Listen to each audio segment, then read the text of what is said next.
we've been buying in some capacity in-house for the past 5 or 6 years. And so I think we were pretty sure-footed that we knew how to do it and we knew how this was going to play out, and said like, hey, let's triple down on this and let's really build out a global presence in media buying and planning.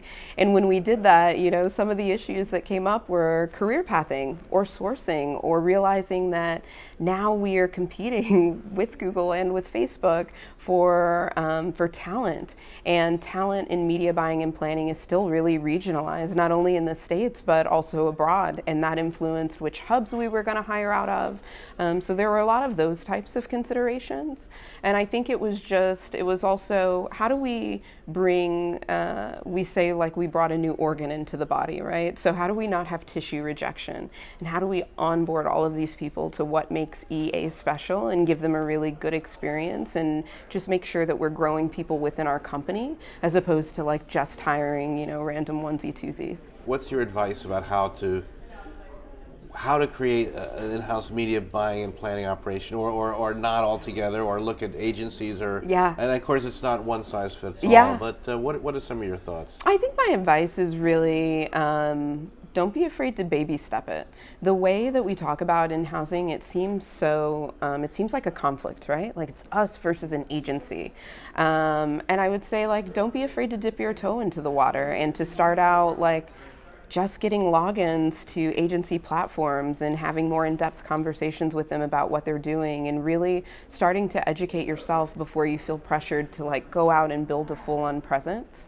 I would say plan as much as you can, and know that while you're planning, those plans are going to change constantly. So, something that I like to talk about is, just because you bring in people who understand media buying or planning to do that work, you still have to educate your partners on that. Like finance still has to understand that, legal needs to understand that, sourcing needs to understand that. So don't get so caught up on having enough people in seats and having this one perfect discipline, but really think about it from, how is this going to transform my business? Who do I need to bring along for that journey? And what are the steps that I can take to get there? Because you don't have to do it overnight. So what are your thoughts about the idea of agency of record? Is that a term that means much to you, or that means much to the industry, or how does that develop? That's interesting. I don't know if it's a term that means much to me personally, just because my heritage and my history has been in programmatic buying, and when I was agency side, we were the digital agency. We buy media across, more than 40 countries, and I can't think of an agency of record situation that would allow us to be as nimble, as fluid, as reactive, and as experimental as we would want to be.